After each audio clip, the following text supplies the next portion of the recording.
सॼी दुनिया जियां टंडो लहर में बि करबला में शहीद थींदड़ इमाम हुसैन अलैहिस्सलाम ऐं संदन साथियुनि जी यादि में अज़ादारी जो सिलसिलो जारी आहे। उन ई हवाले सां टंडो लहर शहर में 2 वॾा मातमी जुलूस मरकज़ी इमाम बारगाह हैदरी ऐं सखी मौज दरगाह तां बरामद कया विया। मातमी जुलूसनि में शहज़ादे अली असगर जा झूला, शहज़ादे क़ासिम जी मेहंदी ऐं ज़ुलझना कढिया विया, जॾहिं त मक़ामी अंजुमन पारां नुआख़ानी करे सीनाज़नी पिणु कई।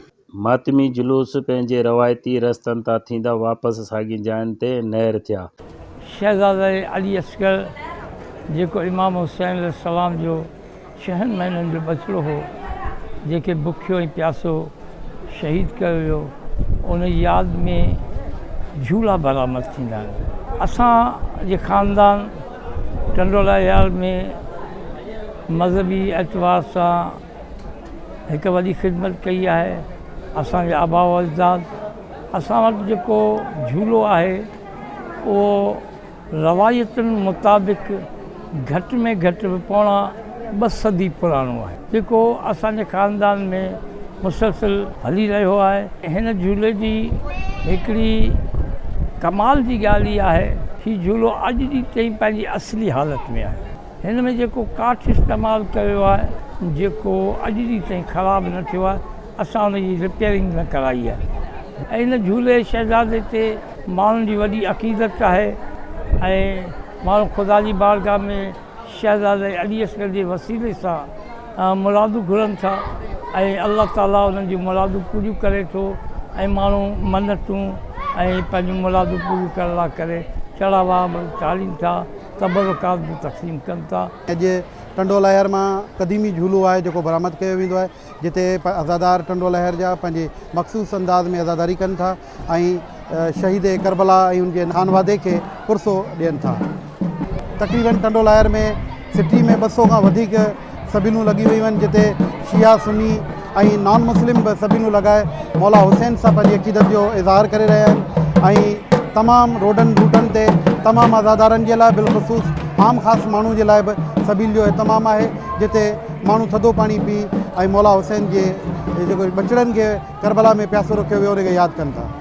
ज़िले इंतिज़ामिया तरफ़ां बहितरीनु पुलिस प्रोटोकॉल आहे, उनखां अलावा ॿिया काफ़ी इंतिज़ाम CC कैमरा आहे ऐं लाइटिंग जो तव्हां ॾिसंदा त शहर में मुकमल इंतिज़ाम कयल आहे, जॾहिं त 4-5 स्टैंड बाय जनरेटर लॻियल आहिनि, जिते बि लाइट वञे त उनते मुकमल रोशनी जो तमामु हुजे, कंहिं बि अज़ादार खे का तकलीफ़ न पहुचे। जुलूस बरामद थियो आहे, जंहिंमें काफ़ी तादाद में शबियात झूला शहज़ादा अली असगर बरामद थिया आहिनि।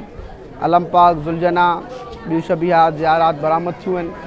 उनमें हिकु क़दीम झूलो जेको तक़रीबन 200 साल खां क़दीम शबीह झूला शहज़ादा अली असगर आहे। इमाम हुसैन अलैहिस्सलाम सन 61 हिजरी में करबला में हिकिड़ी सदा ॾिनी, हल मिन्ना से यंसुरना, आए को मूं हुसैन जी नुसरत करण वारो।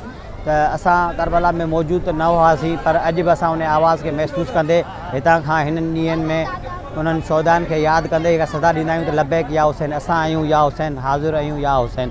त मौला इमाम हुसैन अलैहिस्सलाम करबला में 2 मुहर्रम ते शहज़ादा अली असगर खे पंहिंजे हथनि ते खणी ऐं फ़ौज अशकिया जे साम्हूं आया, चइनि त तव्हांजी जंग मूंसां आहे, हीअ मुंहिंजे हथनि ते शीर ख़्वार ॿार आहे, हिन जी तव्हां सां का दुश्मनी कोन्हे, न हिन जी तव्हां सां दुश्मनी आहे, न तव्हांजी का हिन सां दुश्मनी आहे, त हिन खे 2 ढुक पाणी जा पहिरियों। हुतां मौला जो इहो फ़रमान हो, हुतां फ़ौज अशकिया मां हिकिड़े ज़ालिम तीर हलायो ऐं तीर अहिड़ो ज़ालिम तीर हो जेको शहज़ादा अली असगर जी ॻिची मां थींदे मौला हुसैन अलैहिस्सलाम जी बाह ते पेवस थियो। अॼु उन शहज़ादे जी यादि में हर साल जीअं हिन साल बि हिते तीर जी सबील लॻाई वई आहे, जेका शहज़ादा अली असगर खे भेटा ॾिनी बि वञे त मौला काश असां उन दौर में हुजूं हा त पंहिंजी सबील छा, पाणी छा, असां पंहिंजी जान बि तव्हांजे मथां क़ुर्बान करे छॾियूं हा।